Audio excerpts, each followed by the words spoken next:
अस्सलाम वालेकुम। मुल्की और गैर मुल्की ताज़ा तरीन खबरों और करंट इशू से बाखबर रहने के लिए हमारे साथ रहें। रुक करेंगे खानेवाल का, जहां से रिपोर्ट कर रहे हैं हमारे नुमाइंदे हाजी साजिद महमूद मलिक। थाना सिटी खानेवाल का मशहूर कैबा खाने पर भारी नफरी कैमरा छापा। कैबा खाने का मालिक सरकारी स्कूल का चपरासी, एक मर्द और दो लड़कियों समेत मौके से गिरफ्तार। तफसीलात के मुताबिक गुज़िश्ता रोज थाना सिटी खानेवाल के सब इंस्पेक्टर मसूद खान ने नफरी कैमरा रहमान टाउन में छापा मारा, जहां पर हाई स्कूल पेरूवाल का चपरासी हसन और उसके साथ ब्लॉक नंबर 11 का रिहायशी सौलत दो लड़कियों समेत मौके पर गिरफ्तार कर लिए गए। अमेरिका पलट सौलत थाना सिटी खानेवाल में दाखिल होते ही ड्रामे करने लगा और पुलिस के पांव पकड़ने लगा कि मुझसे लाखों रुपए ले लो और मेरी जान छोड़ दो, मगर पुलिस ने इसकी एक न मानी और उन्हें हवालात में बंद कर दिया। कैबा खाने का मालिक हसन अरसद दराज से बहुत बड़े बासर और सरकारी अफसरान की सरपरस्ती में है।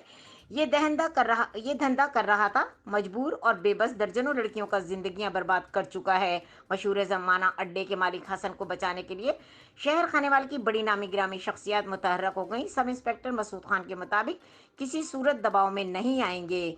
मजीद खबरों और अपडेट के लिए देखते रहें के न्यूज़ चैनल इंटरनेशनल।